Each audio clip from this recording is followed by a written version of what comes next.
Dan pemirsa, untuk membahas soal jatuhnya pesawat MH370 yang puing-puingnya telah ditemukan di Samudra Hindia bagian selatan, kami telah terhubung dengan Bapak Cepi Hakim. Halo Pak Cepi. Ya, selamat malam. Pak Cepi, ini kalau melihat dari jatuhnya MH370 ini melenceng jauh dari target penerbangan. Apa dugaan pertama Anda? Ya, banyak sekali ya sebenarnya. Dugaan masih memerlukan data-data yang lain untuk bisa kemudian melacak apa sebenarnya yang terjadi. Tetapi dugaan-dugaan selama ini memang sudah memperlihatkan bahwa ada satu gejala yang dicurigai bahwa pesawat itu terbang ke selatan ya. Dan kalau sudah ada pernyataan seperti ini, maka sudah ada konfirmasi bahwa memang lintasan pesawat itu ke selatan. Tapi sekali lagi ini masih memerlukan banyak data pendukung kalau kita ingin mengetahui apa sebenarnya yang terjadi. Ya. Pak Cepi, apa yang sebenarnya terjadi bila dugaan Anda bahwa kita tahu bahwa pesawat ini sempat hilang kontak, namun bisa terdeteksi kembali kurang lebih 8 jam kemudian, lalu kemudian transponder ini dimatikan. Apa yang kemungkinan terjadi di dalam kokpit? Ya, banyak sekali kemungkinannya, tetapi sekarang sudah jelas bahwa kemungkinan yang mendekati adalah memang terjadi sesuatu hal yang memaksa pesawat ini merubah arah aslinya yang tadinya menuju ke utara, ya relatif ke utara, yaitu menuju Beijing, tapi kemudian dia terbangnya melintas ke selatan seperti ditemukannya serpihan dari bagian dari pesawat Boeing 777 MH370 ini. Dari data yang diterima, dari data awal yang bisa diinventarisasi adalah bahwa pesawat berbelok merubah arah ke selatan, radio tidak bisa digunakan untuk melaporkan apa yang terjadi, transponder mati, dan pesawat tetap terbang sampai 7 atau 8 jam ya. Jadi baru data-data ini yang ada di tim penyelidik tentunya. Tapi saya yakin ada data-data lain yang sudah terkumpul mudah-mudahan sehingga bisa menyimpulkan lebih dekat lagi kemungkinan yang terjadi. Dan saya kira kita harus bersabar untuk menunggu sampai ditemukannya. Ini kan baru titik tempat bagian dari pesawat ditemukan ya. Jadi bukan dalam pengertian ini bukan titik jatuhnya pesawat itu, karena pasti dengan aliran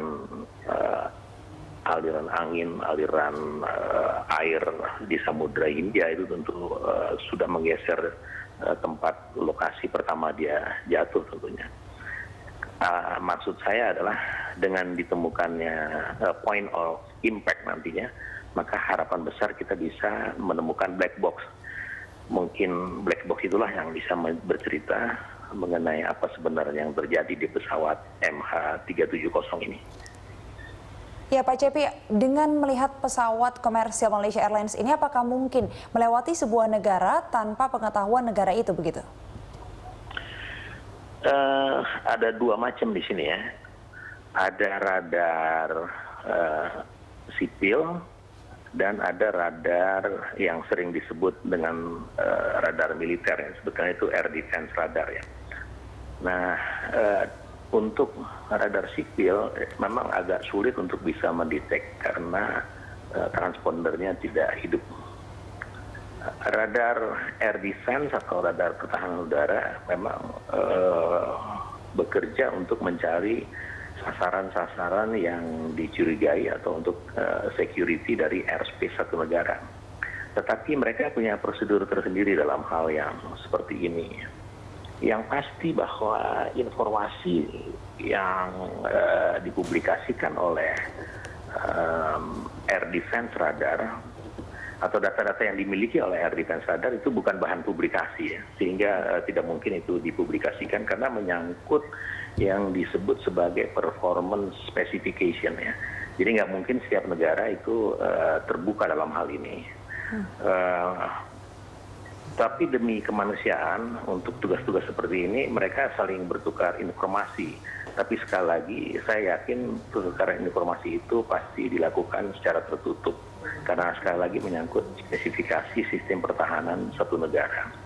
Jadi agak sulit kita mengatakan bahwa beberapa negara dilewati, kemudian kok bisa lewat begitu saja dan lain sebagainya. Karena sekali lagi radar dari Air Defense data-datanya bukan bahan publikasi. Kalau media internasional menyebutkannya sebagai something that sensitive begitu, mereka katakan seperti itu ya. Ya, namun sebenarnya hal ini bisa terdeteksi dengan radar militer yang dilewati oleh pesawat itu ya? Namun memang informasi ini sedikit classified untuk negara tersebut. Betul sekali. Kalau terdeteksi itu pasti terdeteksi.